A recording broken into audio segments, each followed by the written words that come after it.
We live. Welcome to Damu Kiwe Conversations. First, apologies. You know what I'm saying? And thank you for the support, everybody who waited for 4 hours yesterday, waiting for the live. Hit that like button on your way in. Get us in this algorithm. We got a show for y'all, man. Exclusive interview with Benzino. He ain't here yet. But we also gonna be talking about Marcellus. We also gonna be talking about Marcellus. Hold on, let me send this link because now people act like they ain't got the link or they gotta have the link on their phone. Okay, my bad. I hope that everybody's happy after this. Shaggy Egg in the building. Salute, man. Salute.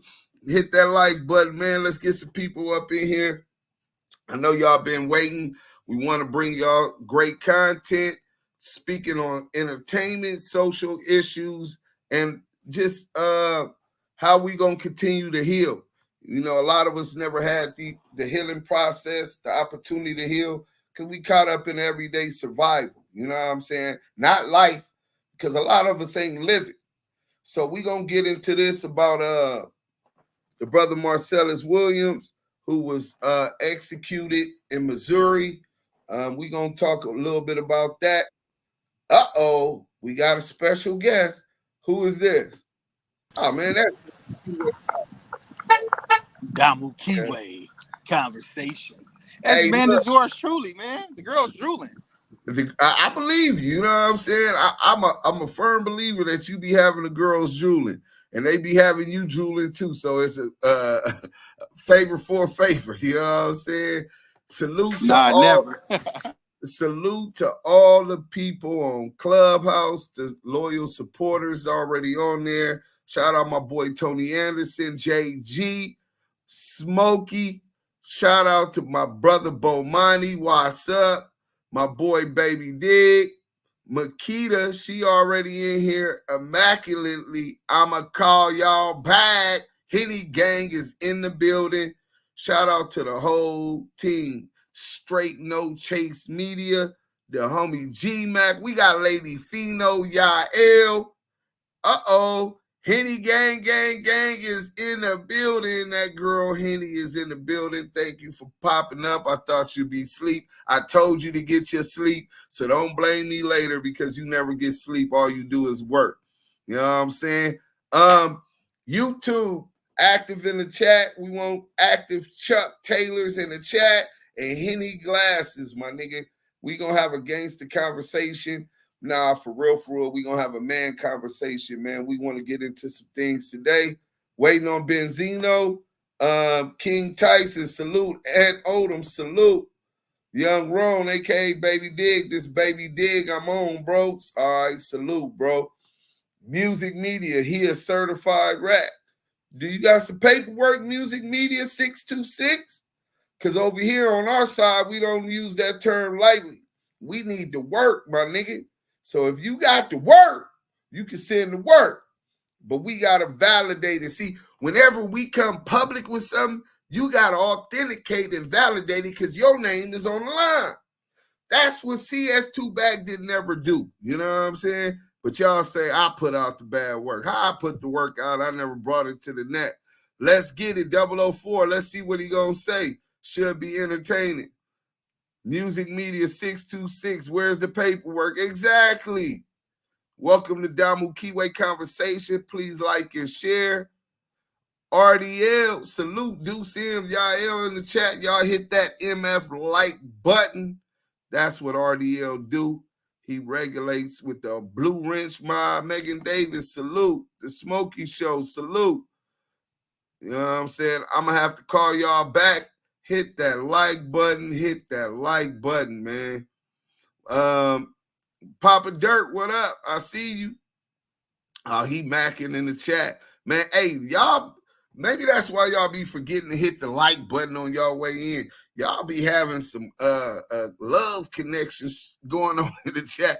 We talking about economic independence shit. We could be talking about World War III started and they bombing right now. And y'all gonna be in the chat and macaroni and you know what I'm saying?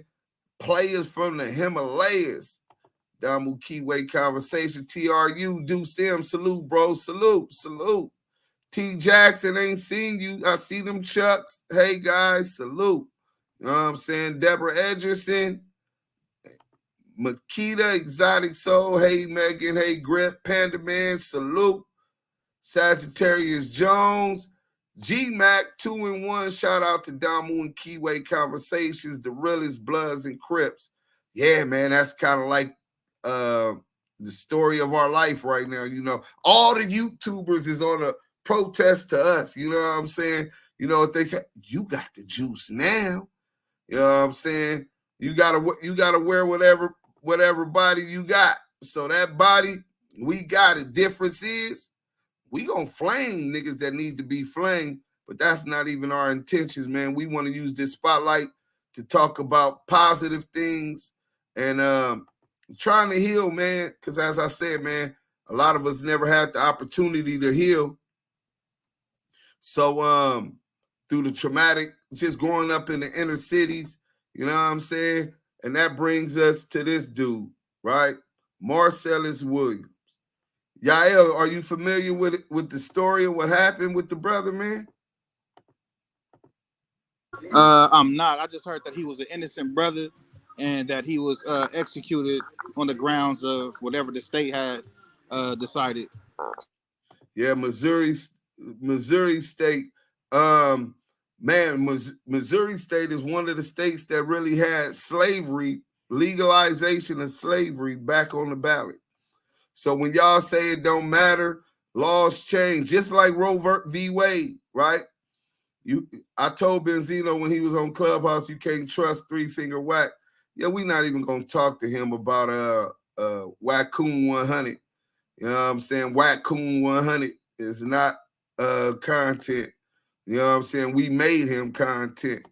He don't control the narrative, and he don't even have a say in our community, man, in our culture. He said he ain't even doing music no more. So he has no relevance. If he was still doing music. You said doing music? You're not doing music or content? Music. That's what CS2 Back said, bro.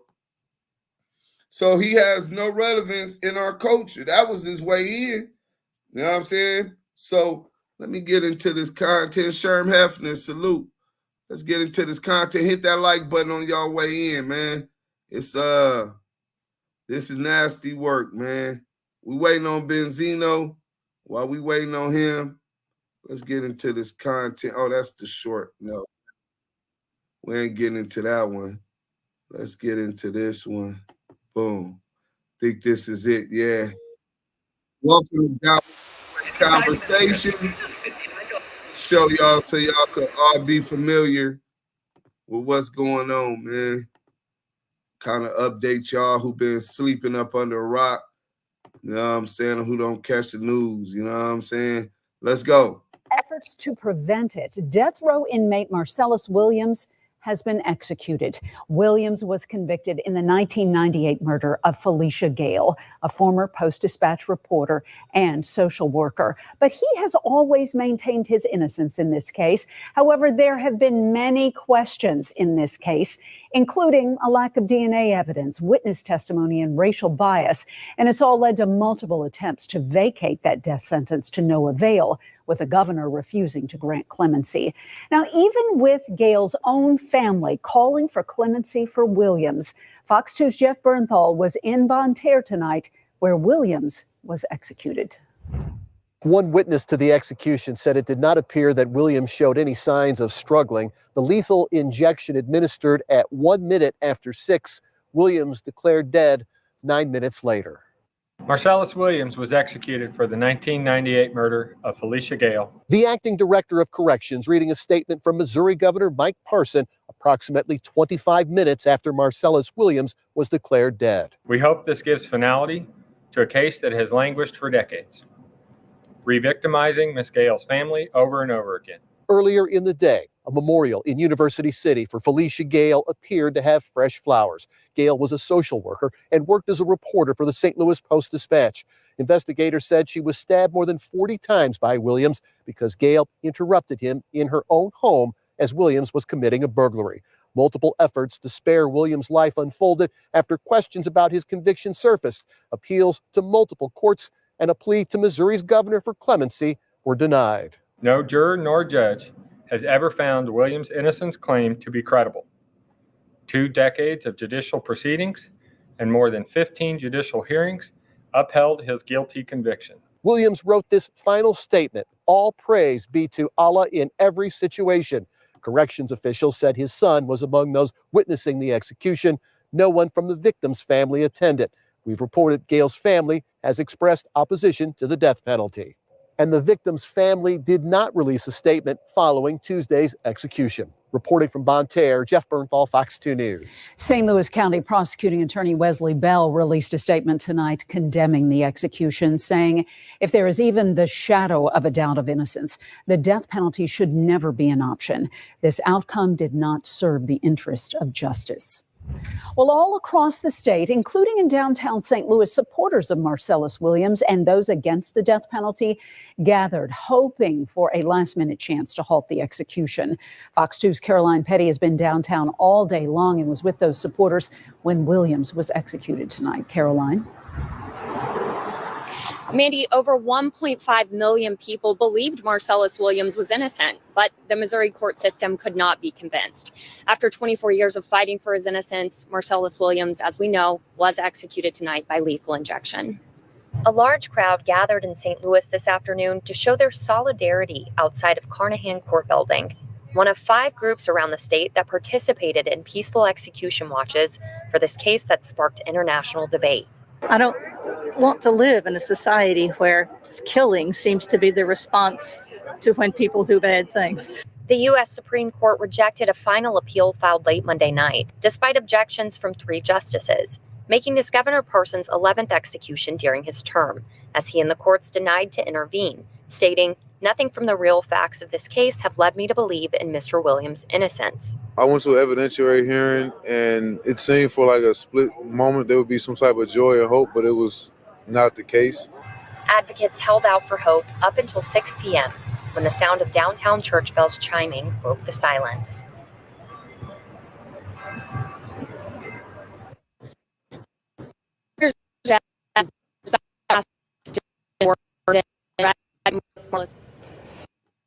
At Spectrum, So yeah, man, that's a summary of some of the facts that was going on with this case. Let's get to this real quick. This is his son. You know what I'm saying? I mean his auntie, his sister, which is his son's auntie. Let's get into this real quick, man. Shout out to Elizabeth, New Jersey. Shout out to Harlem, New York, and Hawthorne. Salute, salute, salute, man. This is sad. Yael, before we get into this, you want to speak on that, bro? Because that shit is kind of like just hearing, you know what I'm saying? Man, it's always a travesty and a tragedy to have an innocent man die, whether he's dead or locked up. Going through that and having people in my family and around my family that's been through that, it's a horrendous situation, man. And I'm saddened for that man's family. Rest in peace to that brother. They took a man away from his kids, his family, and justice needs to be served. I don't give a fuck how it's served. It could be, I don't care. It just needs to be served, man. And again, it's only so many words can express. You can only say so much in a situation like this. And again, Deuce, and to the family, I feel bad for them. Condolences to them. And I wish something can happen in justice for him. I wish something can happen in justice for that brother. I think justice is elusive, first and foremost, when the judicial system in itself has been biased since it began in this nation. You know what I'm saying? This justice system as we know it. You got to remember Jim Crow was legal, right? Slavery was legal. Facts, You know facts. So when you got a system that's already corrupted and embedded with white supremacy, this is I'm surprised this ain't even more normal. that the statistics ain't even though the statistics of melanated people that are being assassinated are disproportionate for the population. I think we're like 8% of this. I think we're like 8% of this country's population. You know what I'm saying? That's a sad thing. But and I'm an advocate. I believe that that some crimes do deserve the death penalty.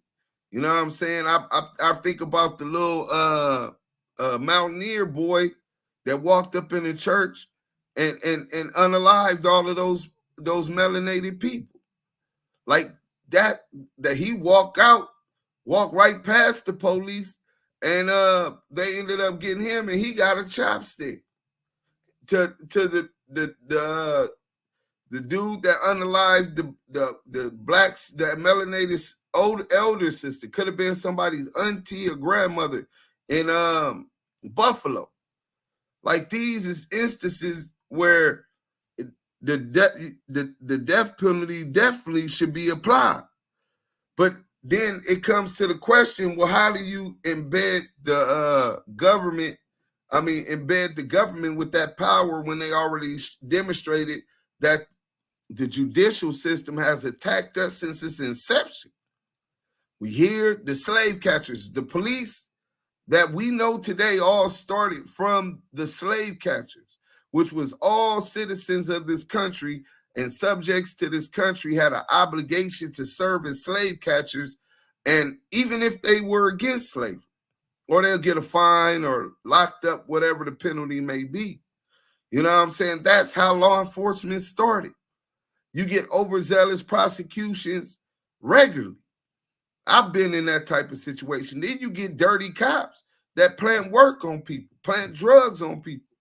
So it incentivizes that type of behavior from law enforcement when they're able to get away with doing that type of stuff, right?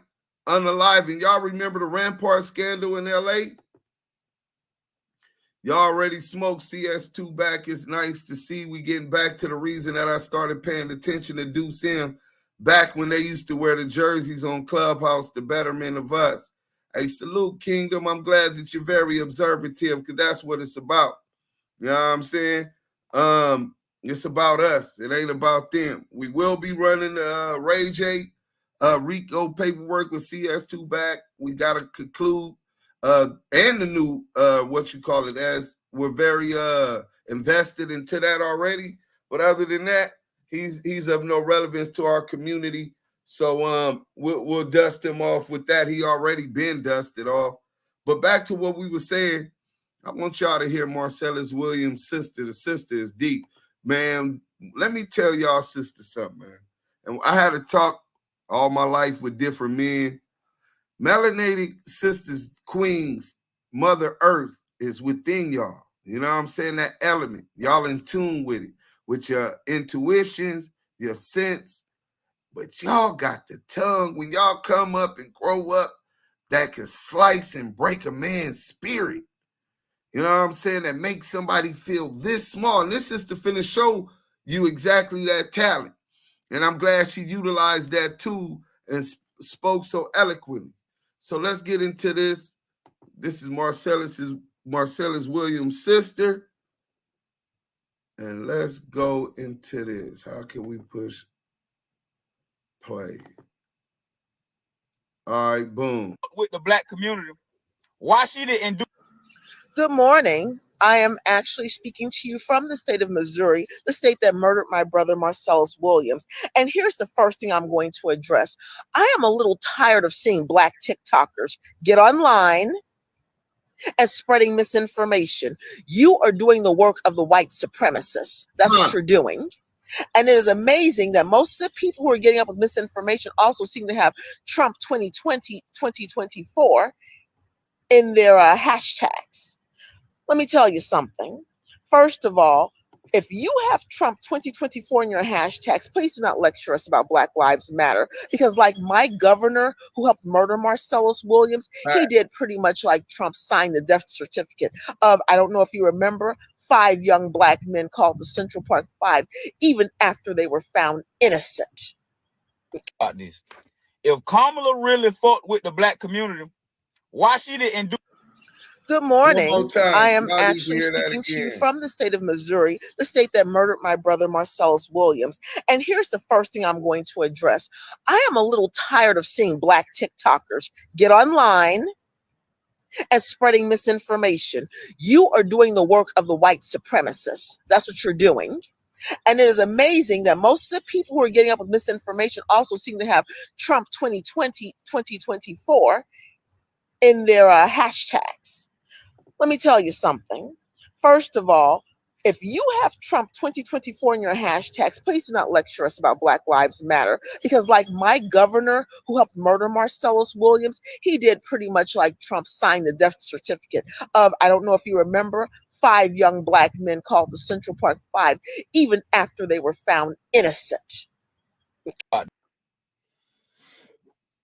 Very, very strong words from a woman who obviously is hurt. She lost her brother. You know what I'm saying? And she really is looking at them passing this disinformation. And she pointed out a fact. And I'm not for Trump. I'm not for Kamala Harris, neither one of them. You know what I'm saying? To me, the Republicans and Democratic parties are two heads of the same beast. You know what I'm saying? White supremacy, corporate America, United States of America Incorporated. You know what I'm saying? So the entire population here is subjects to that government or under jurisdiction of them, and they utilize the equity that lies within your lifespan, averaged out, right? And mine and the property you own. That's why you have to register it. They utilize that for business. And then they tax you, create multiple meaningless holidays. You can have Dog Day holiday, whatever. It doesn't matter. The states and the federal government give you all of these holidays to keep you as slaves and consumers. Because the more money you spend, the more tax monies they get. You know what I'm saying? And America's consumption, overconsumption of everything. You know what I'm saying? Why you think our health is so messed up? But these same people who were trying to get the death penalty for the Central Park 5, Donald Trump, put up billboards, all kind of stuff, campaigning for this, without even deciding whether or not they were guilty or not. These were kids, beaten, coerced into confessions, scared. Why are the police even talking to and discussing anything, let alone a crime, with your children without you being there? Why is the NYPD physically abusing children? Our community is supposed to be outraged. But yet and still, this same person that these people are so hard advocating behind him and making it about him, when you have his family, I mean, they just don't even care about the mourning process of those this dude's family. And we haven't even gotten to the facts of the case, but we'll get into them. Benzino ain't here, but that's cool because we can still run this until he come. And if he don't come up, hopefully everything was good, because I don't think the Damu Kiwe conversation gonna take too kindly to that. Let me get into another video, man. You know what I'm saying? Let me get into another video, man. This is his son. You know what I'm saying? When people mourning, conversation. When people are mourning, man, we always say, man, peace and blessings, condolences to you and your family. You know what I'm saying? You got dudes passing disinformation. Let's get into it. And a strong spirit at that. So he went gracefully, he went peacefully, no begging, no pleading, no crying. You know what I'm saying? His time of death was 6:10 p.m. He looked good. He jumped a little bit, but besides that, he didn't seem in any pain. His message was to not uproar, y'all. I don't want nobody rioting, looting, stealing nothing, killing nobody, fighting the police. None of that. We don't need that right now. You know what I'm saying? We don't rectify the situation another way. They got us on this one, and that's okay, because my father was the best one to sacrifice for change. So your brother, your father, your uncle, your cousin, or maybe you.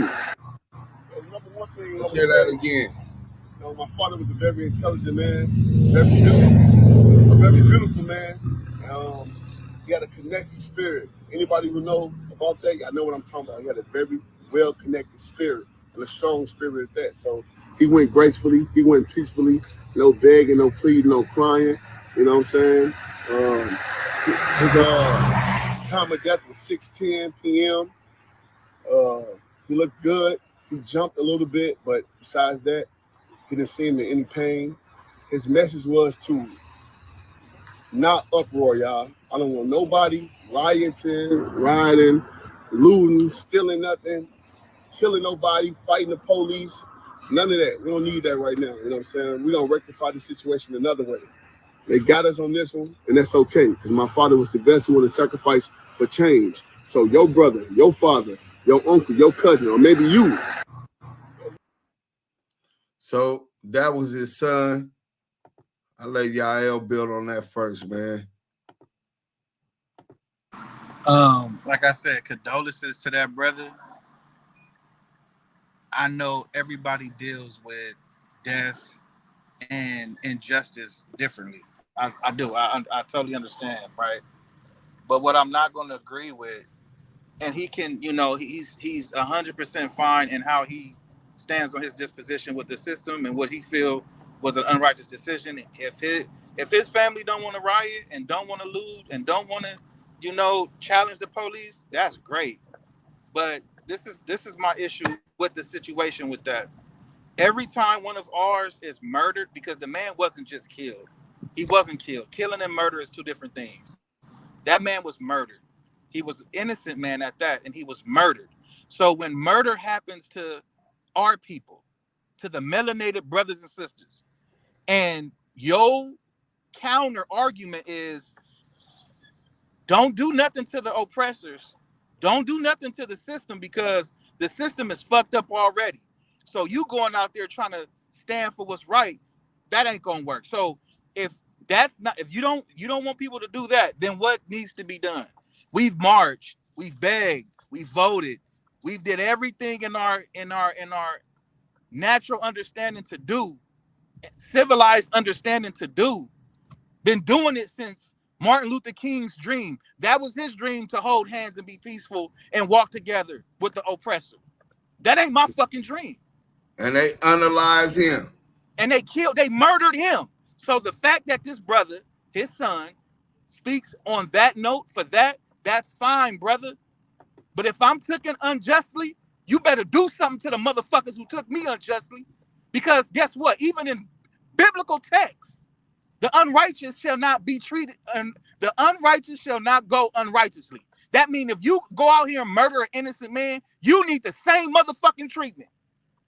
Fuck the system. Oh, we're going to throw the cop in jail for 45 years until fuck that.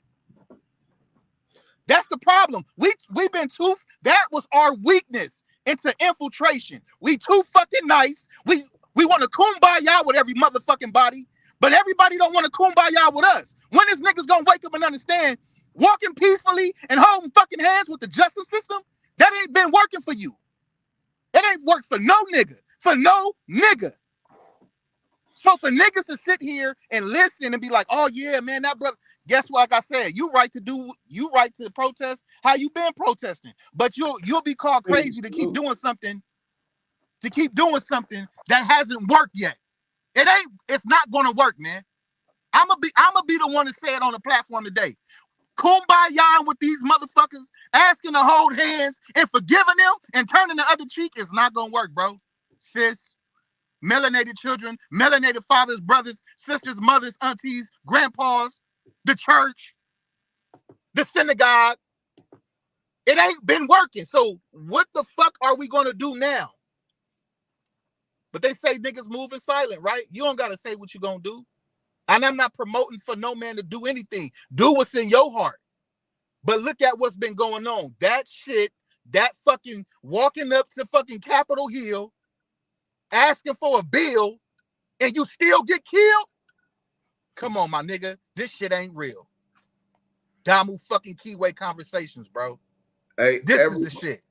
Everybody that's on stage on Clubhouse, please change your PTR like mine in support of the brother. We gonna keep his memory alive. Yael, I totally agree with you. They say that insanity, the definition of insanity is doing the exact same thing over and over and expecting different results, right? People believe that we really won during the Civil Rights Act. You know what I'm saying? When they freed slavery, applied the 13th Amendment, and everybody's free except under the 13th Amendment, those convicted of a felony. Well, they knew that they was gonna have the slave catchers and them target our community specifically with loitering, you know what I'm saying, Jim Crow laws, all of these different small petty crimes to keep us as the workforce for the South, who was already dependent upon that workforce.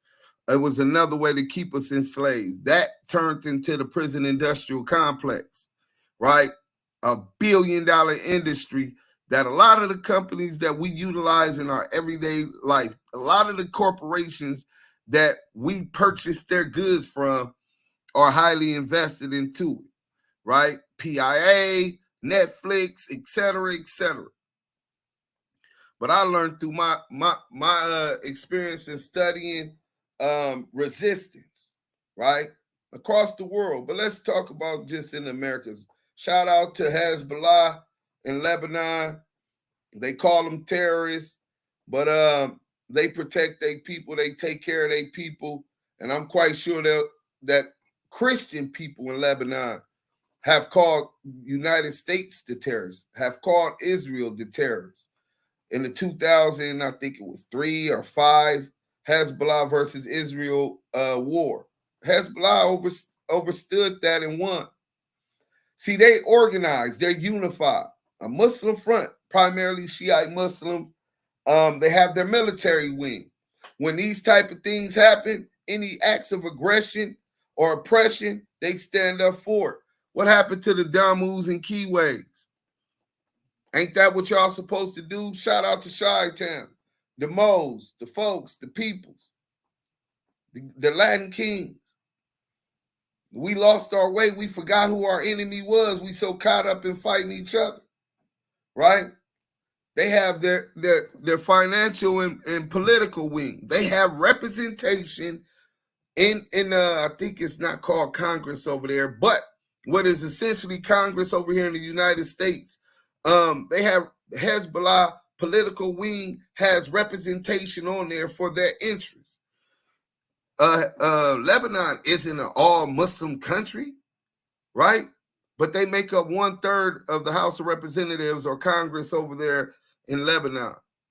And then they have their propaganda wing and their financial wing, right? Which does for and in the community and keep the message alive. The Black Panther Party was the political party that was supposed to represent us. And before they would allow us to have representation where it counts, in the Senate, in the House of Representatives, they have to make sure everybody was submissive to the establishment. And the establishment is Democrats and Republicans. Black Panther Party. That was our political wing. BLA, the Black Liberation Army, that was our military wing. They gone. And all of these other organizations, some in Chicago were already started. Shout out to the Moes, to the Blackstone Rangers. But everybody else have already been conditioned, even to, it sounds like this brother's son, that peace is going to achieve something different. Insanity. Right? They're doing the same thing. It's good. It's cool. No, this ain't never cool. And I understand you, Morning, and you deal with things the way you deal with it. But this ain't cool. What's worth fighting for is worth dying for. And what's worth dying for is worth killing for. If you're not going to be prepared to do that, and I slap you today, What's going to stop me from slapping you tomorrow? Answer that while you speaking on what should happen and what shouldn't happen. And this is to his son. And condolences to you and your family. I know you well-intentioned. I don't believe that you're riding for white supremacy intentionally. You know what I'm saying? Every resistance that ever happened from Hezbollah in Lebanon all the way to South America, Costa Rica, Mexico.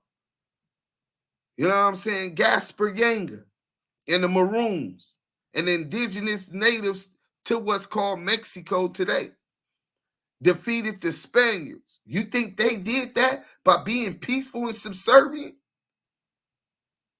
Is that what you believe? They attacked their infrastructure and economics. They runaway slave. Rest in peace to Gaspar Yanga, one of the greatest leaders in this hemisphere. When they had supplies coming from sugar cane plantations, they raided them. They hit them where it hurt in their pocket. They fought sometimes with shovels and tools, outnumbered, but prepared to sacrifice themselves. A lot of people that don't do that is because they already complacent and they've already accepted this treatment. So if you cool, you like it, I love it. But for those that don't want to accept that as a reality, especially for your kids, what's going to stop them from doing wrongfully convicting his son? What? The judicial system is the same. I've been convicted of crimes I didn't commit. And you know what was crazy? I'm from the streets. I took it on the chin because, shit, I think about all the shit I got away with. This ain't nothing. This is just karma. Oh, let God handle it. Let God handle it. What do you say? Faith alone can't just move mountains. It takes actions. What are we going to do in our communities nationwide to change this from continuously happening? They slap me, I turn the other cheek. Oh, it's okay. They going to slap me again. I'm going to turn the other cheek. I might say, well, look, I believe in their laws and their judicial system. I'm going to file a complaint on internal affairs. I'm going to protest against the governor. How you going to win when they write the rules? When they write the laws where most of us don't even participate in voting? Y'all talk about the presidency and negate the fact that city councilmen, the Senate, the House of Representatives in your state is who you really need to focus on. But yeah, I'm with you, y'all. Salute to the brother. I understand his feelings. Man. But respectfully, I beg to differ on the direction we move forward. Dudes, can I ask you this? Yeah. So, like how you just said right now, if a nigga slap you, right, and you like, oh shit, here go the other side of my face, slap me again, right? Yeah. Okay, so like you said, what stops them or him from doing it again? And it's the same thing as when the judicial system says, okay, I'm going to kill a Nigger today, right? Right. Oh, the family says, get on the news. We it's okay. The racist piece of shit that did it, the piece of shit that killed your son or your daughter or your uncle, grandfather, grandma, whoever it may be, gets up there and says, I was doing my job. I was in fear for my life. And you turn around and say, I forgive you. Then they say, okay, that melanated family forgave him. And then they go out and do it again. You got police officers that do the same thing over. They just go to another country, another county, and become an officer, and then they do it again. And then that family gets up there and says, here, take this cheek. You already hit that family on the cheek. All right, those tears came down that cheek. Okay, now it's my turn. Give me some tears. You getting the same slap. No buster in the hood. The busters in the hood do the, oh yeah, you could mark me out, and then until they get a bag, and then they start using the real niggas to protect them. They have their laws to protect them. You understand what I'm saying? And the fact that our people are so fucking smart, but yet so goddamn stupid, they can't see the forest because the trees are in the way. Nigga, do you know the trees are the forest? Do you know the laws are made for them to bend? And for you, dumbass nigga, to, oh, it's okay, boss. Kill my whole lineage. I still forgive you. Thank you, Jesus. You goofy ass niggas. It's how you fucking look. This is how you look. Respectfully, I'm not sorry for saying it. I'm sorry that I gotta say it, and you niggas is still gonna try to find a loophole, like the law, like the 13th Amendment. You niggas are still looking for loopholes to get on your knees and forgive the fuck niggas that keep taking us away. You don't have an answer, but don't do nothing. But let's march. But the laws, let's vote. Nigga, do you understand? Understand this, nigga. They don't need your vote on paper. They just need you to say yes. They need your voice and your image. Do you not voice when they kill your people, I'm sorry, and they say all is forgiven? All you need to do is say, yeah, we want Trump. Yeah, we want Kamala. They gonna calculate that shit. Fuck the paper. It doesn't matter. It only matters for them. It don't matter for you. It does not matter. Niggas, wake up. It don't matter for you. You can try to, you want to debate? Let's debate. Fuck it. Debate it. We can debate it all day. The reality and the truth of it is, Deuce Sims, it's not never gonna fucking help us. And these dumbass niggas, I hate to say it like this, these religious movements that run down there and hold hands and kumbaya fucking a lot all. of them been sold us out.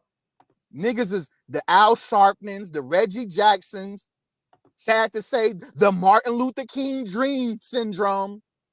It ain't fucking helped us then, and it ain't gonna fucking help us now. When you clown ass niggas come from the delusion and get out of the matrix of the system and start really seeing it for what it is, then it's gonna be changed. It's not gonna be changed because you goofy niggas want to keep finding a loophole. My people who got degrees and graduated from high school and who have critical thinking understanding, look up what a loophole is, and then look at the people that are in the graves that are dead behind police. One second, y'all. Hey, on Clubhouse, if you don't got the PTR we got on in support of the brother, you can listen from the goo, but don't roof him out the room. Y'all roof my boy Joe Carter. He been supporting from the beginning. They can stay in. They just won't be able to stay on the stage. Go ahead, y'all. Apologies, King. Nah, brother, it's all blessings. Again, the paper doesn't matter for us. The voting doesn't matter for us. The walking doesn't matter for us. Linking up arms and going to go stand in front of Congress doesn't matter for us. We've did it. When I say we, ancestors, Rosa Parks, everybody, anybody who didn't play the part in that segregation and colorism and just racial tension and racial treatment, they did it respectfully. They tried respectfully, and it didn't work for them. It did not work for us. We are the offspring. It ain't work for us. It didn't work. The Black Panthers started a movement. Guess what happened? A fuck nigga infiltrated and they killed the real nigga. And guess what? They took over the identity of it to get men out the home, melanated brothers out the home. It's not working for us, melanated people. And you niggas is gonna keep trying to find a loophole. A loophole is something to justify the wrongdoing, to make it right in your eyes so you can say all is forgiven. And it's not forgiven. Even the creator who created all don't forgive the injustice until they are punished. So if you niggas want to sit here and say, oh man, it's okay, we're going to walk anyway. Well, you walk that fucking way. I ain't walking with you, nigga. I ain't walking with you. Shout out to Diamond Blue. He said Al Sharpton Ben admitted he worked for the feds. Yeah, he wore a wire on Don King also. He been worked for the feds, compromised. What is he talking about? The same old marching BS that they was doing back then that got us in the same situation half a century later. P. Jones, Ben Crump is the worst. Jesse Jackson sold us out too. Yeah, Jesse Jackson sold the name Rainbow Coalition to the LGBTQ and I don't know what other alphabets they got in there, but they ended up getting that, and they supported them financially and took that from them. But nah, y'all, you 100% right, bro. We gonna get into this, but before we do, I want to continue to build off of what you said. Yeah, those who don't know, I lead the charge to end qualified immunity, hold police accountable when they unalive melanated people within our community. You know what I'm saying? The leadership we had, they did the best that they could do at with what the cards that they was dealt, but they fell short. And so it's admirable. They martyrs. It's Martin Luther King. I disagree with him. He seen the Gandhi approach and the success that the Gandhi approach had over there. But he underestimated the demons and the devils that we was dealing with. These is the same people who made it legal. I'm talking about Barclays, and we could go through the whole list of companies that invested in slavery. I'm talking about the transatlantic slave, what you call it, and the indigenous people who were already here, aboriginals, right? Melanated people that were enslaved. They made it to where a slave that died because of insurance, Wells Fargo, but they were named after another company back then. The name changed over time. These people they insured the slaves. So where you might only be able to get $100, which was probably about $50,000 at the time. Who knows the qualifications of inflation over that time, where you'll be able to get the equivalent of $50,000 or $100,000 because of the insurance policy. So I'm going to run this motherfucker through the dirt like he was cattle. I want this motherfucker to die. I'm going to beat the dog shit out of him nearly to the brink of death. I'm going to treat and slut out any woman. Hold on one second. I'm live right now. Let me call you right back. Damu Kiwe Conversations. Hey, I'm live right now. Let me call you back. All right. Hey, Big U don't fuck with me. Just so y'all know, so we don't give a fuck about no Big U. You know what I'm saying? Shout out to Charles, man. Hey, man. And Yael's in the hospital. He just got out of critical condition. Hey, listen, man. I got on. Listen, I got two leg braces up to my thigh. I got two arm. My phone is propped up on the bed. Nah, fuck that. We ain't even gonna play into the football BS. Nah, you are. Hey, do shit. You already started, Damu. Fuck it. I'm taking it there. Nah, but some real shit. Keep going, dude. So these corporations profited and exploited our labor without compensation for years and years and years. Then they stacked up all of this money. Imagine playing Monopoly, me and you, Yael, right? I'm just talking about the economic disadvantages that they took advantage of. Correct. So we take the land off the top. We CEOs. Nigga, I'm the CEO. I got hire some workers, probably slaves, if not slaves, indentured servants, or my family work the land and we live off the land, right? So right. we already starting from a CEO position off the top, right? So I own the land, we got corn or whatever crops we got on our land, but we able to wholesale this from the get-go to the people that need corn, and now we got an X amount of dollars coming because we didn't took this, right? And probably more than likely, if we were smart, utilize cheap labor, or if we were cold-blooded, had slave labor. Boom. So we CEOs, I go around the Monopoly board. You can't buy no property, Yael. Remember, we started together at the same level, right? But I took this land, and I'm already benefiting and able to take care and provide for me and my family. You're going to work in my fields, whether indentured servitude or enslavement, chattel slavery, right? We're not going to talk about me throwing your babies heads up against the walls. We're not going to talk about me creeping into the hen houses and late at night while you laid up with your woman and you hear your woman moaning and crying because she knows how much this is hurting you psychologically. We're not going to even talk about it. We're just going to talk about the economics, right? So you go past go, you can't even get your $200. You can't even buy no property because you are a property. And I go around for 200, 300 times, right? Collecting gold, buying up all the property, getting businesses going, utility works, the water works. We got everything sold up. And now I let you start to collect $200 every time you pass go. Now you can buy property where you can find property, which is pretty much slim to none the opportunities you get it, right? Then I tell you, you know what, Yael? Stop complaining about how many times I got to go around Boardwalk and stack up and get this head start. You know what I'm saying? Pull yourself up by your bootstraps and work hard and stop complaining, boy. This is the American dream.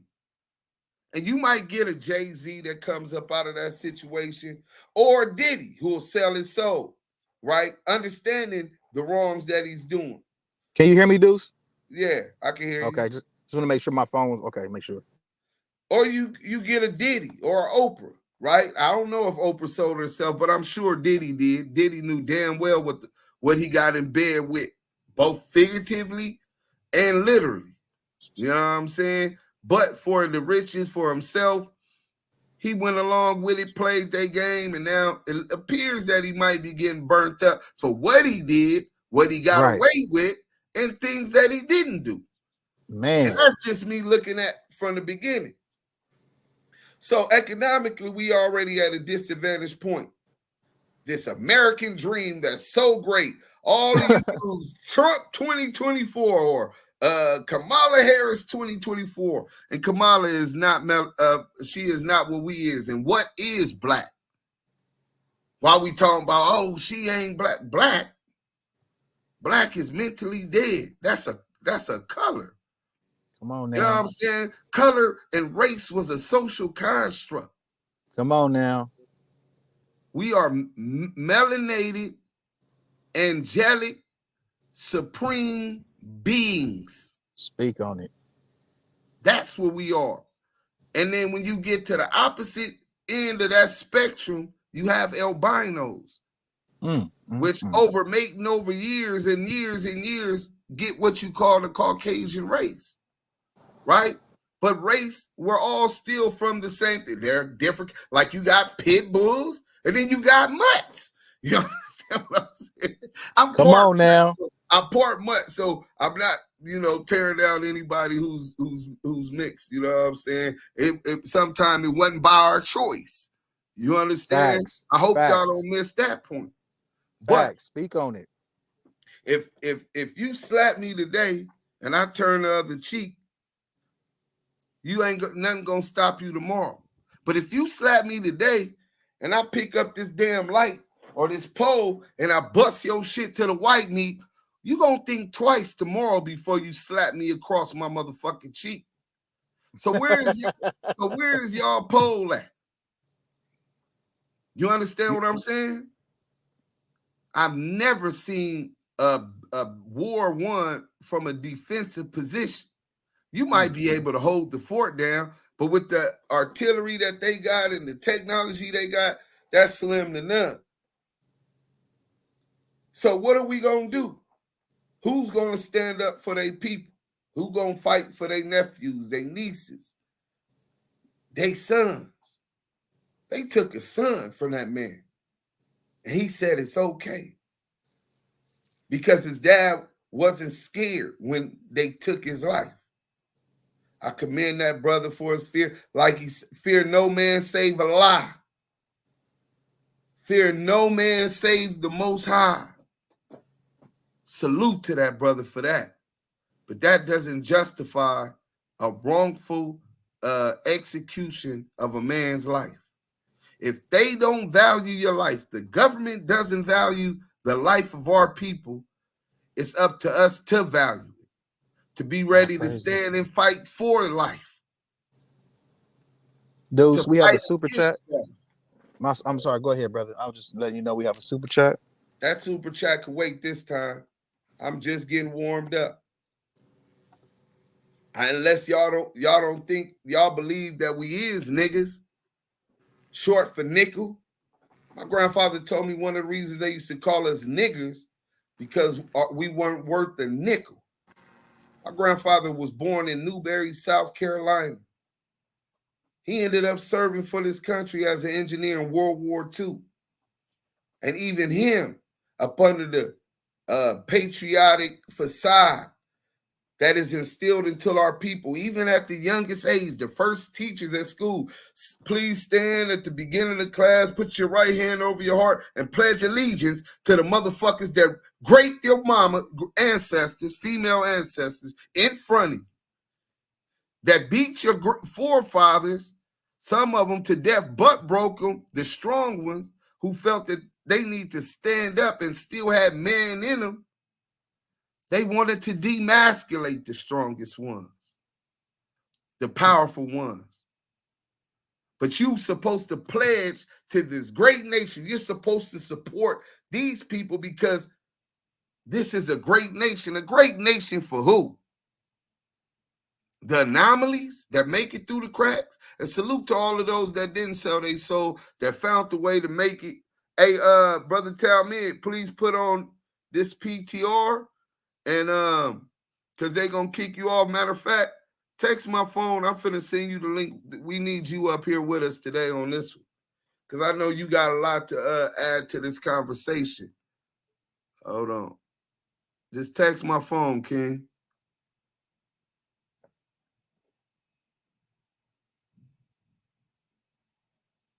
Please, so I ain't got to go all the way down there looking for your text.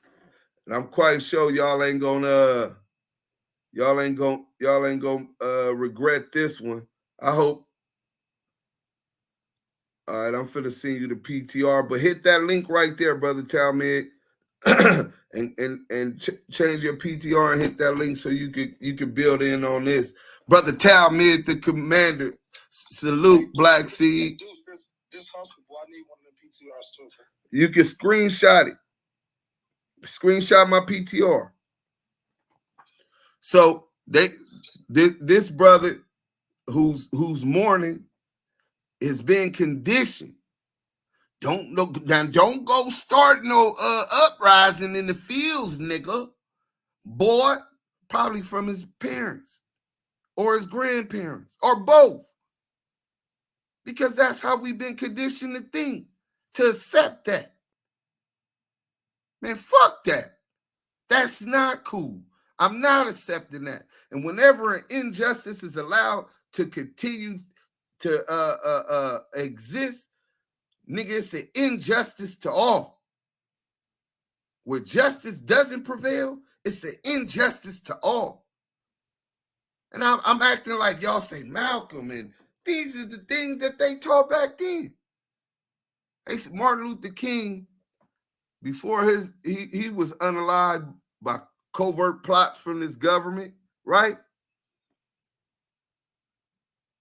He questioned whether or not he led his people to the slaughterhouse. Sheeps with no fight. Give them the religion. Oh, well, I'm going to heaven. Love thy neighbor. I'll leave it to God. Faith without works equals nothing. If it was just leave it up to them, then why when Judas snitched did the disciples try to stone him? When he sold Jesus out by the biblical time, this is to all my religious people who go to the Injil or the Torah. Welcome, Brother Talmud, the commander, into the building. Peace, King. Shalom.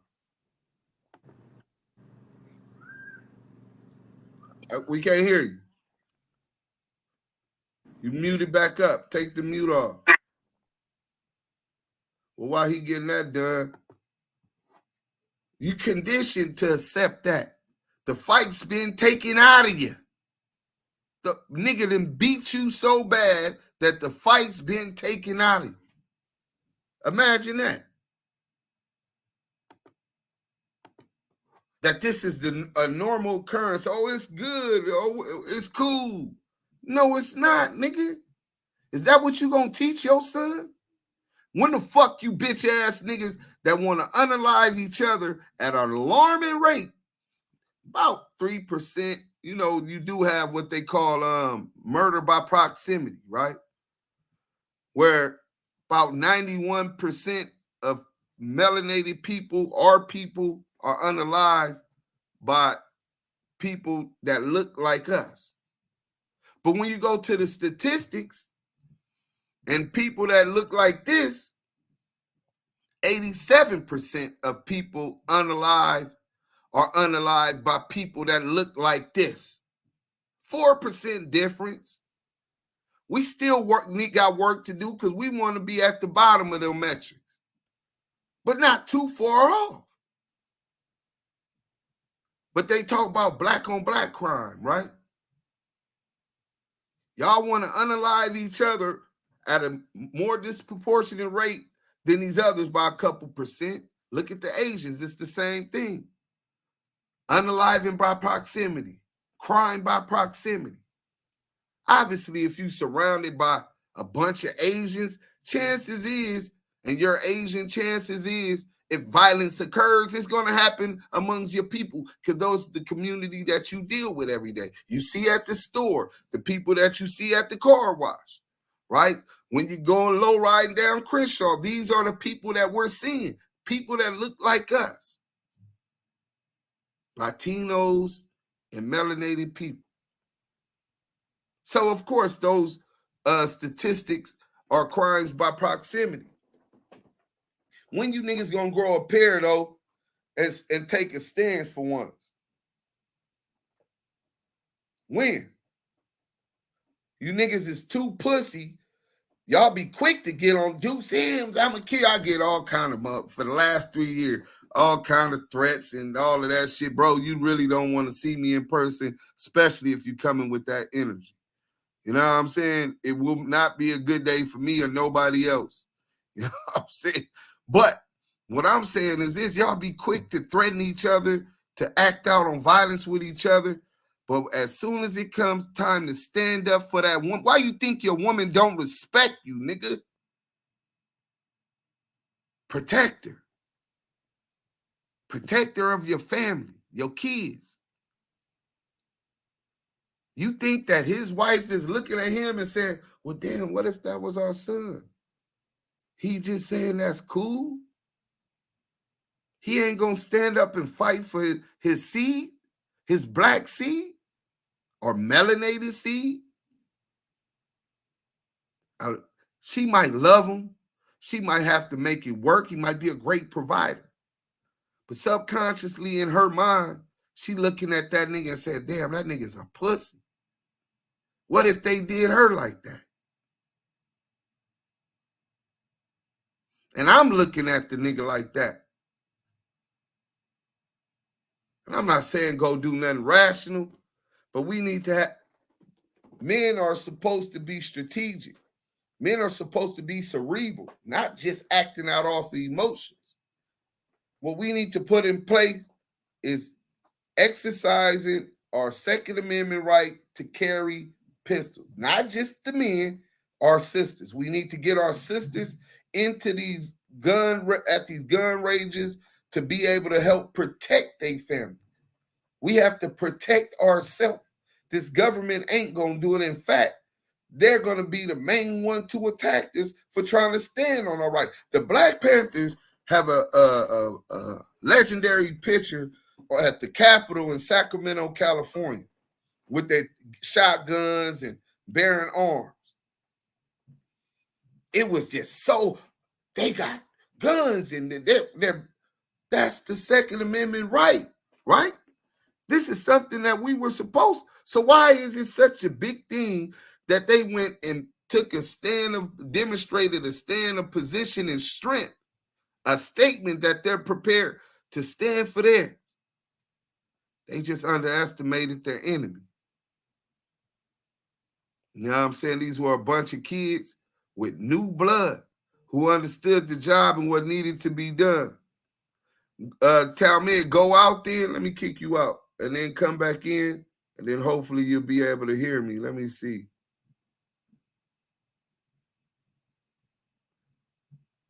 All right, I kicked him out. Now, Brother Talmud, come back in, you'll be able to go. So, economically, I talked about the disparities. Everybody talking about reparations. Yeah, that's what's owed to us. We ain't asking for nothing new. We saying pay what you owe. Matter of fact, I'm listening to Lady Fino, how she was on Loose Coochie Cannon every time she talked to him. Nigga, what's up with my money? Yeah, that part. I ain't forgot about that money, but I'm still getting the bag over here. That's what we need to focus on. You're talking about $1.7 trillion annually our melanated people in this country is grossing. $1.7 trillion. We can push for the money that's owed, but in the meantime, our children that we trying to leave that money to, generational wealth, might not be here because people think that this is okay. Brother Talmud, you muted up. Can you hear me now? And we can't even get Brother Talmud, man. I know this brother got a deep message for y'all. Let's get into this real quick, man. Let's get into this real quick. Hit that mute button, Brother Talmud. Let me see if I can take it off you. We good? Okay, you can hear me. Unmute. Yeah, can you hear me? Yeah, I can hear you. Let me play this video, and then I want you to react. Understand, this could be you. It could be your daddy. It could be your brother. It could be your uncle. It could be your cousin. It could be your neighbor. It could be your homeboy. It could be your fraternity brother. It could be your church member. This is real. And when you look at all of these cases where black men have been put in prison for things they did not do, put on death row for crimes they did not commit, they too came close to death. Let me say this to every single black man who is watching or who is listening. The 6 Supreme Court justices, don't shoot my named pop. You don't know how to change his people. by Republicans, including Clarence Thomas, who's black, all voted to allow the execution of Marcellus Williams. Let me say it again. The six conservative Supreme Court justices, named by Republicans, all voted to let Marcellus Williams die tonight. The 3 justices, named by Democratic presidents, they voted to stop his execution. Every black man who's considering voting for Trump, or who is choosing to sit the election out, or who is saying, hey, I can't vote for a woman, understand this could be you. It could be your daddy. It could be your brother. It could be your uncle. It could be your cousin. It could be your neighbor. It could be your homeboy. It could be your fraternity brother. It could be your church member. This is real. And when you look at all of these cases where black men have been put in prison for things they did not do, put on death row for crimes they did not commit, they too came close to death. Let me say this to everyone. There you go, Brother Talmud. Let's speak on this situation. I'm dying to hear what you got to say. Yeah. First and foremost, shalom to everybody. Peace to the room. Man, shalom. Yeah. And just to get right to it, if Marcellus Williams' situation doesn't register with America, It's by a desensitized and diabolical design. We need to recognize that the broader issues at play in the so-called Black community is right within what Malcolm talked about. The chickens is coming home to roost. It's inevitable. It's time for these people to feel it. We've been on this piece, turn the other cheek type of time. Nah, all that's out. This man asserted his innocence, which was supported by physical evidence. Marcellus Williams was not the source of the bloody footprints found at the scene, Fact. nor the unknown hairs that was left behind. In 2016, DNA testing proved that he was not the source of the DNA left on the murder weapon. That DNA belongs to an unknown male. The alienation of our people through what's become normal to the point to where it can be hard for Americans to see how psychotic our reality is because it's normal, is out. We can't keep turning a blind eye and a deaf ear to the mass psychosis that this country is dealing with in a real way, which is when large portions of society slip into delusion and lose touch with reality. The alienation of our people is apparent, and we can't go for it no more, man. No forensic evidence was tied to Marcellus Williams being at the scene of this crime, but the jury convicted him of murder and burglary. Williams' attorneys argued that both informants that testified against that man stood to benefit from their cooperation. Their stories sometimes changed and conflicted with the other details in the killing. The ruling class only responds to one thing: if you know, you know. If we are effectively confronting this truth and evaluating what we are living for, the facts are clear. If they can do this to one of us, it sets a dangerous standard and precedence for all of us. We got to organize and take a militant stance and focus on pushing the line for our rights and defending our communities, because it's our responsibility. It ain't nobody else's. Marcellus Williams was born in South Bend, Indiana on December 30th, 1968. His mother and two brothers moved to St. Louis when he was about 5 years old. That man grew up in an impoverished community. That man was exposed to all the things that our people are exposed to in the neighborhoods and environments that we come from, that was created by redlining. Why am I highlighting redlining? Redlining is structural violence that the ruling class has committed against our people. The hood that we know to be the reality for many, it began to be created in 1937.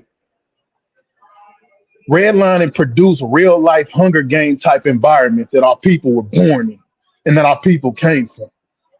Every major hood that exists today began to be created in 1937. This is called structural violence.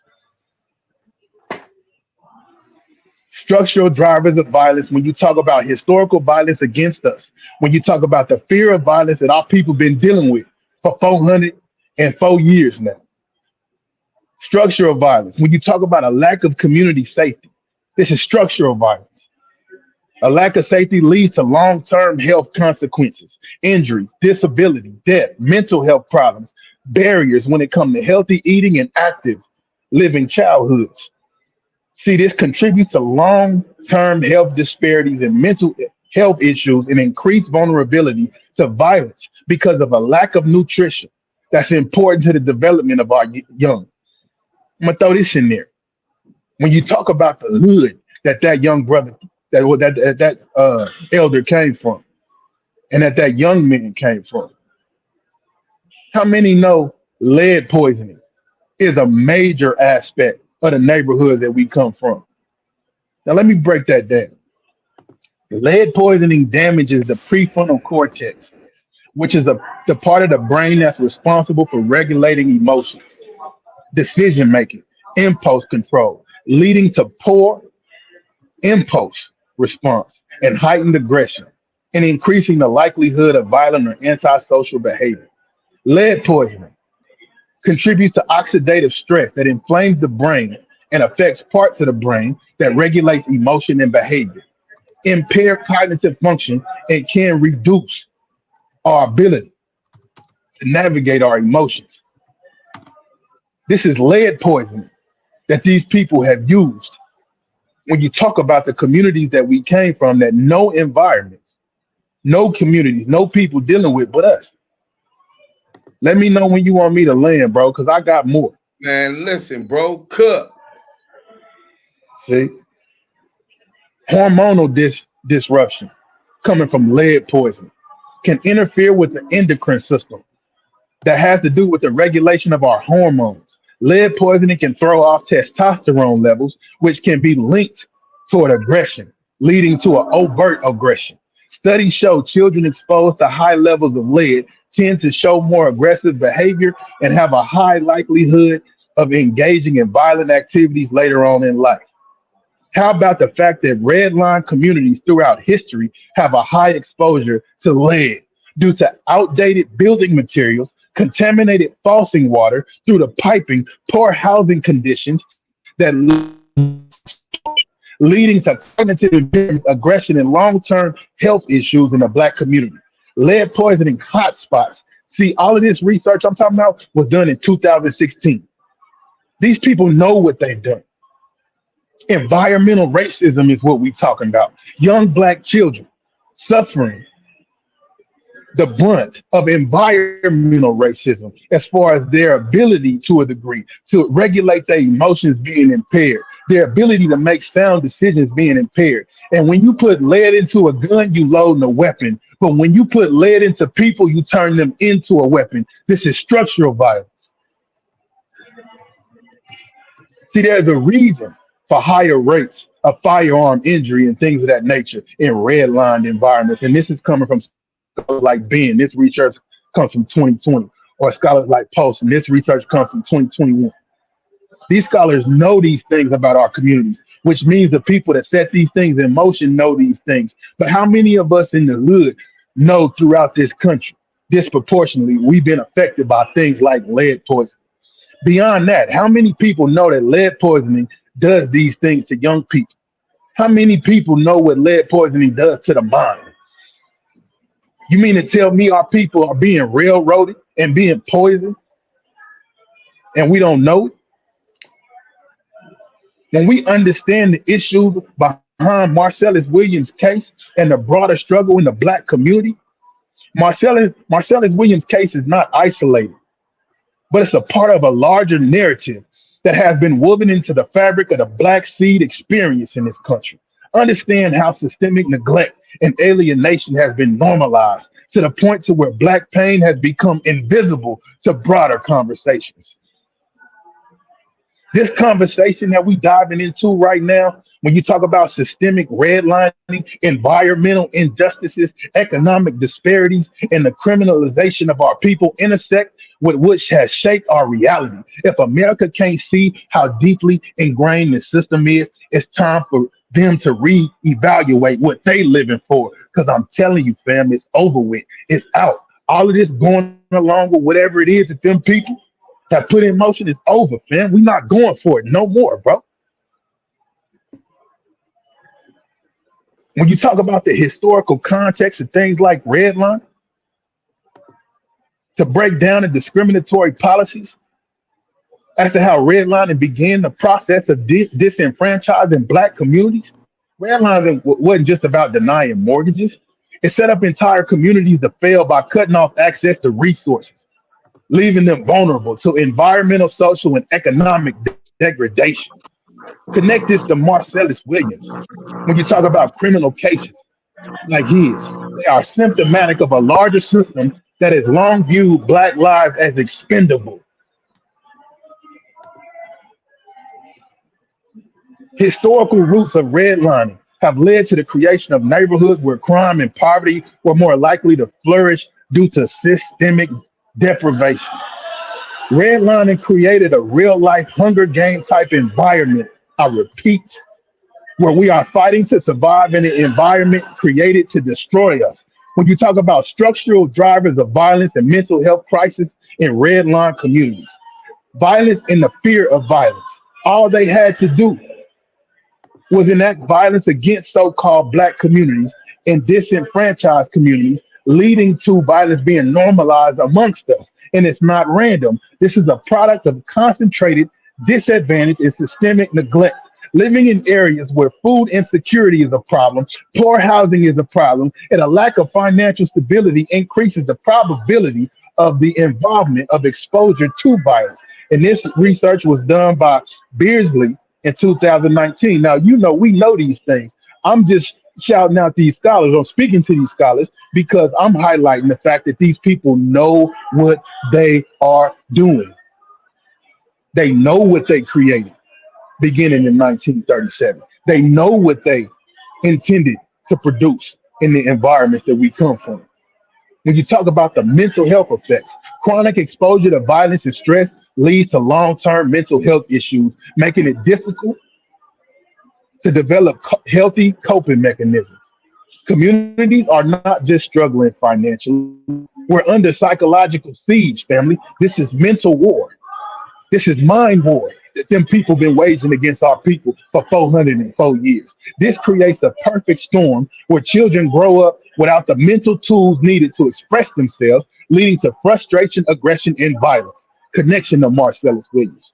This is the reality for many black men like Williams and where he came from. Environments that breed crime, not only because of inherent pathology, but because of the structural violence that has gone unchecked for decades that the ruling class put in motion to eliminate competition in their view. How many black men or communities have been destroyed by this country behind accusations involving a white woman? How many times have black men been killed? That's where we got the civil rights from. It started because so many of our brothers were being lynched, falsely accused of sexually assaulting white, so-called white women. So yeah, that's where it's all started. Exactly. And I'm gonna say this, bro, and I'm gonna land. You see what I'm saying? How many times have black men been killed in the name of one of them niggas got to go because of something that happened to a white woman, even though the random black men that they snatched up had nothing to do with it? Historically, thousands of black men have been lynched or killed, and several black communities have been destroyed due to accusations involving white women. Rough estimates suggest the following. According to the NAACP, approximately 3,446 black people have been lynched in the U.S. between 1882 and 1968, with many of these killings stemming from accusations involving a white woman, particularly in the South. And that number is just the basement, that 3,446. Community massacres and incidents like the Tulsa Race Massacre in 1921, the Rosewood Massacre in 1923, triggered by what? An accusation behind a white woman. This resulted in the deaths of hundreds of black people and the destruction of entire communities, and black cities and towns in the hundreds no longer exist in America behind accusations that associate with a white woman. You got hundreds of black cities and black towns that no longer exist today. That's under many of the lakes that you see in this country that you got to pay to go and partake in. Many of them lakes is covering up black cities. Many of our cities were drowned by them exploding dams and things of that nature and diverting water to where our cities and towns were after they chased us out of our cities and towns. So with that being said, bro, I yield. Diamond. Salute to Diamond. The sniper is in the building. What up, Diamond? What up? What up? What up, man? I know you got something to add to this, man. Go Damu ahead. Kiwe. The flow. Conversations. This right here, man. This one right here. This one hit home for me, because a lot of people don't understand. You know, a lot of people have something to say about what's going on with the justice system and how we get to where we are right now. But one of the key things is when we as black people get a summons for that jury duty, first thing they do as a whole, find an excuse. Man, they gave me jury duty. Oh, I'm gonna get up out of here. They get them white folks them jury duties. Oh man, they there. And they fighting to get on that jury because they gonna push their narrative. They're gonna do everything they can to get your black ass up off this off these streets. You see what I'm saying? But we as a people will scream and holler and cry about the sentences that we get and getting found guilty of crimes that the evidence didn't measure up, but we won't get on that jury. You know what I'm saying? Your local ballot is important. You got progressive DAs that's fighting to stay in office right now and trying to rectify some of the BS that went on for the last God knows how many years. You know what I'm saying? But we can't even get you there to vote on the local level to keep the right people in office. You know what I'm saying? Right now, you got DA Gascon in LA. He's been fighting tooth and nail, trying to rectify all the bullshit that Gil Garcetti had done put in place. And he's getting fought by the DAs. You know what I'm saying? The piece of shit DAs. How can anybody prosecute cases for 30 years and never have one loss? Something ain't right. Nobody's perfect. God say that. But you got DAs in that DA's office that have not had not one loss because they'll do anything to win. Anything to win. They have no rules. And then if you want to go deeper than that, you got these agent provocateurs, you know what I'm saying? These Negroes who fight tooth and nail to further put our heads underwater and drown us. Primary example, CS2 back. And I don't even want to put him in the conversation. But you have to include him in the conversation right now because he's the perfect example of the house nigga, field nigga situation. You see what I'm saying? He sits up and creates a false narrative, a fake narrative, and all the bullshit he can on this internet to keep everyday life in chaos. Agent provocateur. And just I want everybody to remember I said it. At the end of the day, it's going to come out and everybody going to be like, oh, wow. I never even thought that dude was doing that or that dude was doing that. Because at the end of the day, they always reveal the snake. They always reveal the snake. But what I do recommend, if you're really upset about this as a whole, everybody, man, when you get them jury duty slips, man, report to that jury duty. Go in there and try your best to understand the law and how to apply the law and the evidence that they put before you and make your own decision. Don't let nobody change your mind. If you know that that man is not guilty or all the chips don't add up, just because they want to continue deliberating, that don't mean that you have to change your views. And that's where people go wrong. Man, we've been deliberating for a week and we can't come to a decision and it's only 2 holdouts. Man, what can we do to change your mind? Nothing. Because I have a right to have my own view of what's going on. And people don't do it. What they do, they fold. Oh, we need to bring this to an end because I got family, I got things I need to do. I need to get back to my life. We have to be a community. We have to be a whole. We have to fight for what's right. Because once they get you in the stoops, they gonna hold your ass there by any means necessary. Because at the end of the day, you represent money then. Everybody that they hold in prison represents dollars.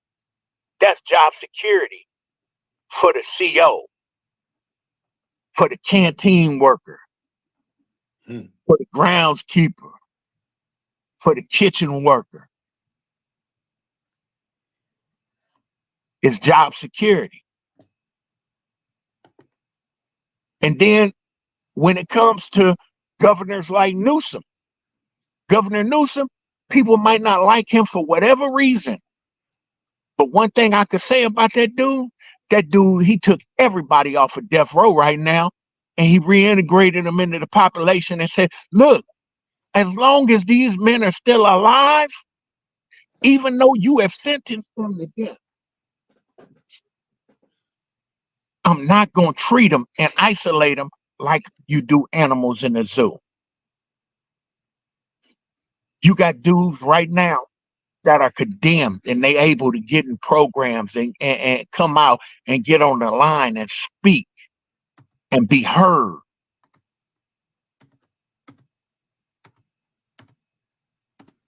And he ain't killed nobody. He stopped the death penalty while he in office. He said, fuck that. I know what I have. I have executive privilege to say right now, we ain't killing nobody on my watch. And he did that. That's the type of person that needs to be supported. That's the person that needs to be voted for. You know what I'm saying?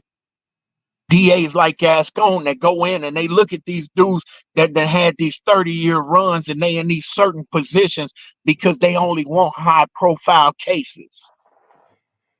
And he looks at their whole body of work and he say, you know what? I know you're not right and you know you're not right, so I'm going to take you out of there. I'm going to put your ass back doing regular cases. You no longer part of this elite unit. You got to pay attention to what's really going on. You know what I'm saying? Because believe it or not, there's a whole bunch of dudes that's sitting in these prisons that ain't in there for what they done. You got some that just stand on morals and values and got integrity. And they won't get up and go and do the police job for them. I'm not going to solve the crime for you. That's not my job. It's not my job to be no rat. It's not my job to investigate the crime for you and then tell you all that I found out in these streets or anything that I might know. Because as a man, I'm able to look myself in the mirror every day when I wake up and be proud of who the fuck I am. And I know ain't no smut on me. No, ain't no rat on me. I'm not the nigga that ate the cheese. And that's coming from me, a nigga that got 24 in this motherfucker. On a life without. Damu Kiwe, Conversations. Just end it right there. Salute to brother Diamond, man. Salute to brother Talmud. I'm gonna end this. We already been on for an hour and 30 minutes. Maria just got home and I need to help them. I hope brother Talmud come back in. Complacency. A lot of our people in this have lost sight of who the real enemy is. That's why you get these house niggas, you get these agent provocateurs, right? Because they're only focused with their own success and maybe even the success of their family if they ain't too selfish. You know what I'm saying? But when they find success up under this government and this way of life, what they consider success, because they're not looking at the overall scope, but they're looking at it from within the lens of just them and their family. We've been so separated. That identity is so separate. I'm a Christian. Oh no, I'm a Hebrew Israelite. Oh no, I'm a Muslim. Oh, I'm a Catholic. That denomination. I'm a blood. No, I'm a Crip. That denomination, right? I'm light skinned. I'm dark skinned. Or I'm a male and I'm a female. Everything that Willie Lynch set into place, which continues to pervade our mind today. So if I don't recognize that there's a problem, or I don't have a problem with this system, why would I believe there was a problem with the system if I found success under this way of life? Hey, could I say one thing, Deuce?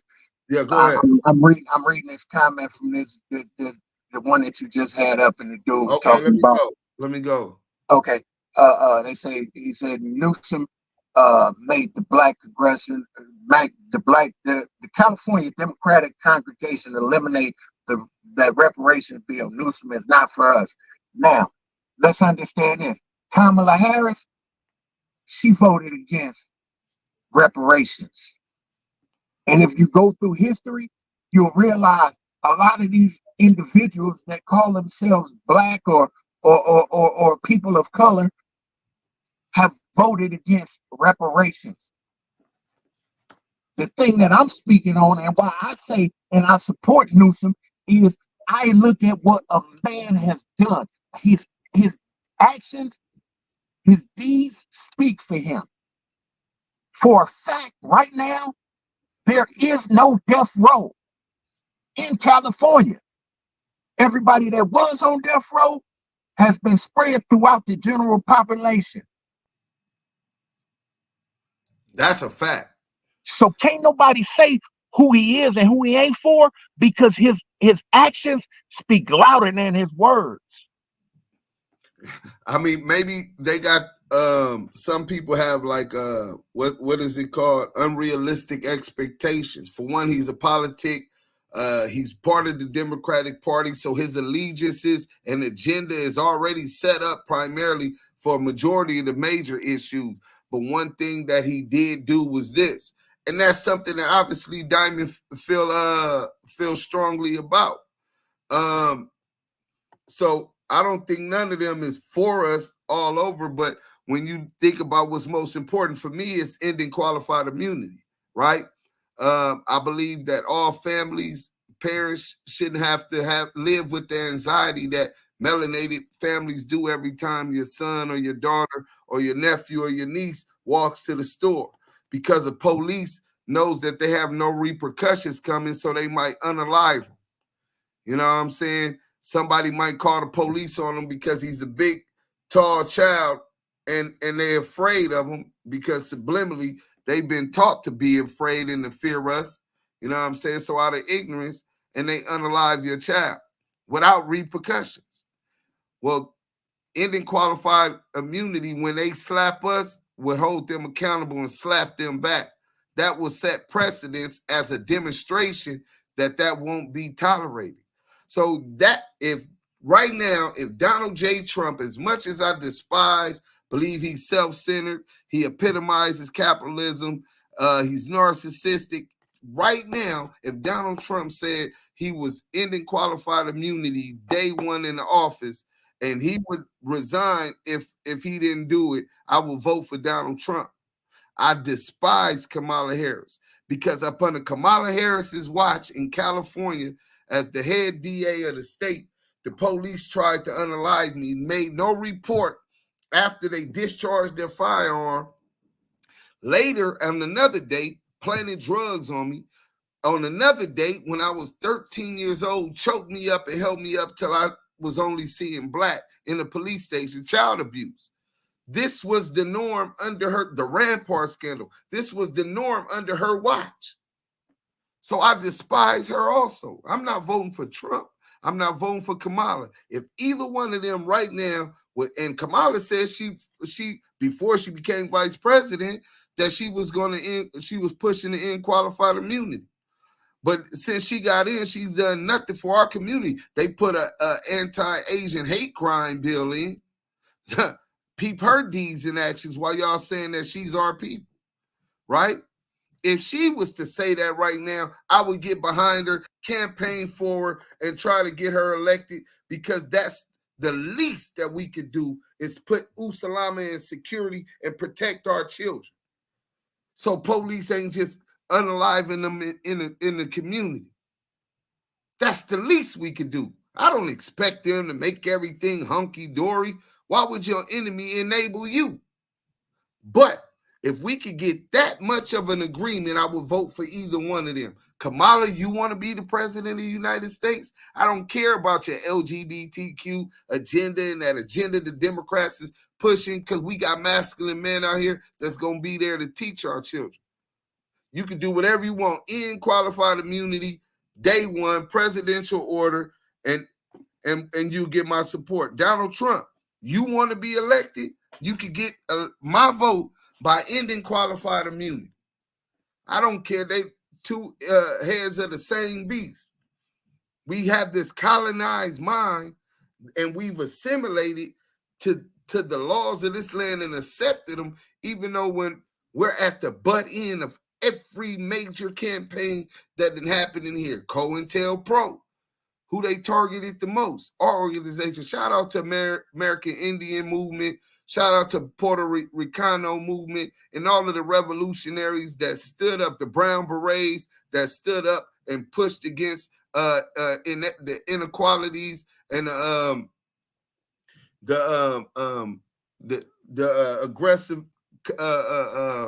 aggressive procedure, which was regular procedure back then, even in LA, right? Salute to all of them. But we were the front line of it, and we took the biggest loss. Knock off the head, the body fall. The Black Panthers, the Southern SL, I don't even know the initials, right? The BLA, right? The United Slaves, all of these organizations that fought for our rights and equalities. We lost our leadership. So now we like chickens running around with our heads cut off. What we need is communication with our neighbors instead of looking at them and try to compete with them economically to make yourself feel good about yourself because you've accomplished something in this society, in this way of life. We need militias to formulate militias in our community. We have militias in our community. We just focus on ourselves. We need to be patrolling our set. So the situations that happened in Buffalo, when that dude went to that grocery store and assassinated people that look just like us, just because they look like us, with a Nazi swastika on it, saying, here are your reparations. Yeah, so that don't happen, but you can't stop that from happening. Anybody could be got. But what we can make sure is that when they come, that they going to be picking his bitch ass up too. We patrolled our hoods and controlled our hoods in South Central Los Angeles. We was bred like that. Why we can't formulate that same thing to protect our community? Not just from those type of people, white supremacists, which is on the rise. The FBI been warning that it's going to continue to climb these mass shootings, right? What else we need to invest that 1.7 trillion, take it out of these banks and invest in melanated owned banks. BYFC, I got stocks in them. I advise all of y'all to go do the exact same thing, because the more money that goes through this bank, the more money that we got to invest into infrastructure within our community, not just regular homes and all of that, homes with our own water supplies. We're dependent upon everything with these people, their banks, right? Them for loans. Y'all seen all of the scandals. Wells Fargo done settled out on several different lawsuits where they intentionally discriminated our people because it sound like we're black. What does a black name sound like? We got slave master name. English, Lamonte, I guess that's a black sounding name, right? We need our own online curriculum, so we can't keep complaining about what they're doing at the school with little boys going in the bathroom with little girls, because he feels, a boy feels like he's a woman at 7, 8 years old, right? Men aren't even supposed to react off of emotions, but you're already embedding him that it's cool to react off of how he feels. Well, shit, I remember at one time I felt my ex-girlfriend was the baddest, perfect thing with me. But feelings change just like the seasons. And time and experience teaches you different things. Why should a child even be concerned with his genitalia and sexual preferences at the age of 8? We talking about child pornography. Conditioning our children to accept this as normal. Conditioning the same way that they conditioned the mind of Marcellus' son to accept his father being executed for a crime he should have not been convicted of. Our online curriculum need to teach our kids financial literacy, coding, STEM research. Maybe we find a cure for cancer, right? Brother Talmir was giving you some of this, where some of these symptoms and diseases is coming from that pervade our community. You know what I'm saying? Maybe with coding, the next Facebook or the next Google is created by our people, isn't bought out. You know what I'm saying? With an exit strategy. Maybe it's an evergreen, right? We need to police our own community. That's why we never worked with the police. That's why we didn't cooperate with the government.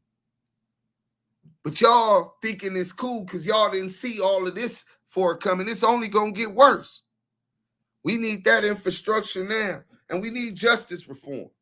Not just getting laws changes to end qualified immunity.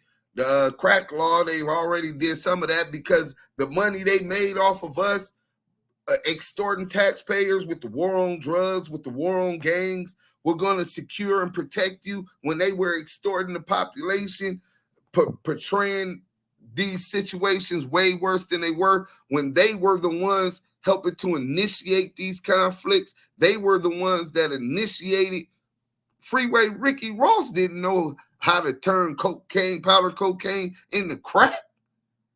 Scientists and think tanks have this shit planned 10 and 20 and 30 years ahead.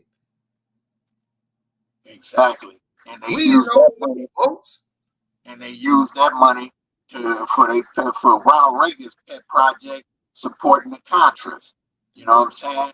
Facts. To overthrow the communist government in Nicaragua. Yeah, that's one of the things I think one day we should just sit down and cover that, because it's a hell of a story. You know what I'm saying? There's some hell of a shit that went on in that through that era.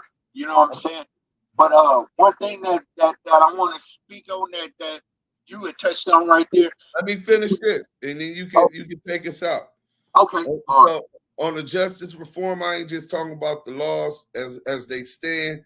I'm talking about justice reform, getting our people in our children to be interested in law at a young age, not just criminal law, business law, so that they could help protect the rights of the intellectual property of a lot of these young creatives that's coming up. This is the age of technology.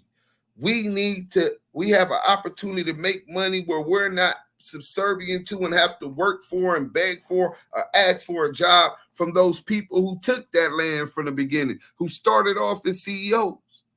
You able to compete on the internet. We need judges, you know what I'm saying, that understand socially conscious and understand what's been done, where we stand at today, and ensure that people are getting a fair trials. If I'm guilty, hold me accountable.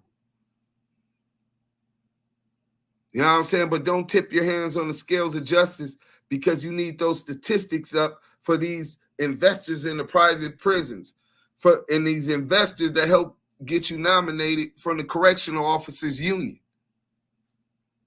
That's all I gotta say, man. Just like Queen Nzinga, infiltrated had her military lay down their arms and infiltrate the Portuguese when she faked her death. They all got arms at that point. They didn't have to worry about getting guns. They didn't have guns before. And she went and married. Shout out to Nzinga. I believe she was the greatest warrior that we ever had in the history of melanated people. Great strategist. She faked her death because they wanted her so bad. She fought them for nearly 50 years. And she made it to where any runaway people running away from the enslavement and colonization of Africa had freedom in her land. But she faked her death and went and married her enemy tribe, a rival tribe. And she came back and she sent word to her military general that she was out in the bushes and they were ready. She told them, don't fight until I come back. Lay down your weapon and go along with the program. That's what he did. And when he got word, she came with that rival tribe, reinforcements, and now her troops had guns and they could fight back. That's what we need to do, not just with guns, but with our minds in that judicial system. Get these judges, our people in there, lawyers, our people in there, the Senate, our people in there, and we need our own party. I'll land. Yeah, champ, there was a time when we owned our media. There was a time when we owned hip hop. And you see the impact that hip hop was making on our people at that time because we owned it. But see, there came a point where the government saw that owning the media was, having direct access to our minds. So they began to scale music and media, you see what I'm saying, to their advantage. You see? That's why you only hear one narrative. And that narrative is a destructive narrative. You don't hear no truth. You don't hear no facts. You don't hear nothing about growth, progress, maturation, liberation, strength, wisdom, family, order, structure. You don't hear nothing about none of that. You see? And those things are essential to life. And that's all about design. See? Because I spoke to that to bring it back to the point. When you break down all the things that these people have done to create instability in our community, it's all been to weaken us so that we would be fooled, so they could do what they want to do, when they want to do it, how they want to do it. See, lead poisoning was to weaken us.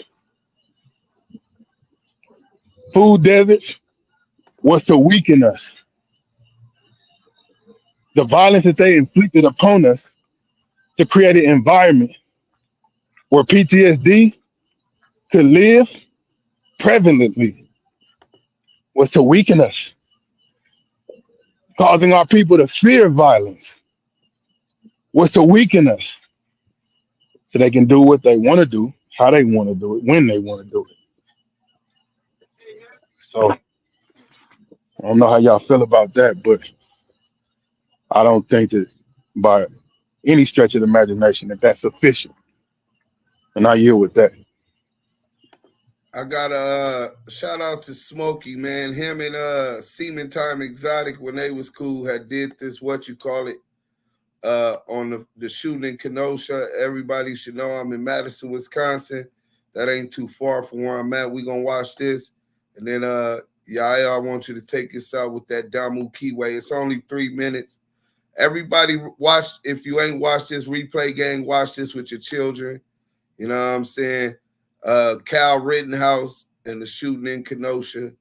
Let's go, man. It's only 3 minutes. The total opposite of an Anglo-Saxon, young Anglo-Saxon man. Do more than turn around. Yeah. Do more than he's running around with an assault rifle, and he's attempted to unalive multiple persons, and he lives and is not shot. So let's watch that.